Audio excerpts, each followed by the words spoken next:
Chapter 1. La meilleure nouvelle. The best news ever. To Charlotte, from Sophie. Subject, Orangina. I have seen Orangina. It was him, I'm so sure. He was wandering by the Seine. I call his name and he turned around.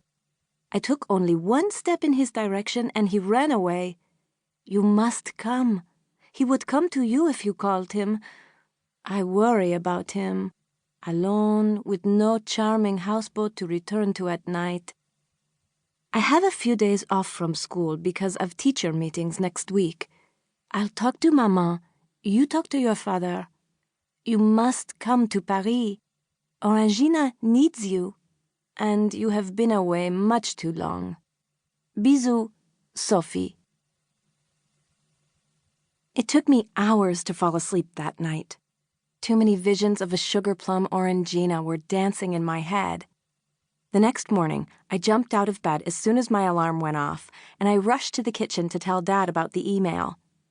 When I got to the part about Sophie begging me to come to Paris, I began to talk faster and faster. It was like I was on fast forward. I know it's short notice, but Dad, it's such good timing. I don't have any tests next week, and I miss Sophie so much. It feels like forever since I've seen her. Can you believe she found Orangina?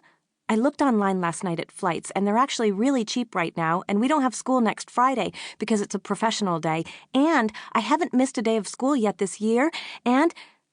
I had to stop and take a deep breath. I was trying to stay calm, but it wasn't easy. So? I asked tentatively.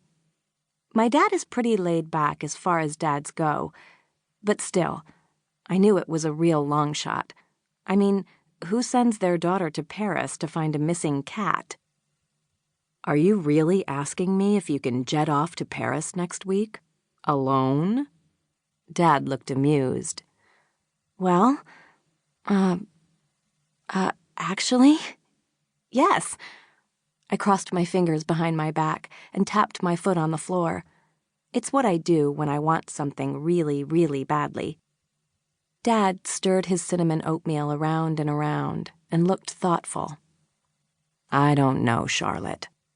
I'd love to be able to just say yes and send you off on a great adventure. I know Orangina means a lot to you, and how much you miss Sophie, but there are a lot of things to think about. It's a big deal to miss a week of school. My dad teaches creative writing at Boston University, so school is very important to him. He continued, I know I hate to see my students miss a class. It's hard to catch up. Even if tickets are cheap, it's still a significant amount of money. And to be honest, I don't know how I feel about sending you off on a plane all by yourself. We've always traveled together. I took a deep breath and launched into the responses I had rehearsed before falling asleep the night before. I can talk to my teachers before I leave, and I know the BSG will collect all of my assignments. I'm doing really well in school, and I'll work extra hard before I leave and even harder when I get back. Besides, I still have some money saved from my birthday last year that I could put toward the ticket. And I know I've never traveled by myself before, but plenty of kids my age do it. Avery's flown by herself to see her dad in Colorado a couple of times, and I'm sure the Morels would meet me as soon as I got off the plane. Besides, I paused to catch my breath. Traveling is very educational. Dad laughed out loud. I knew that last comment would crack him up. It's something he was always telling me.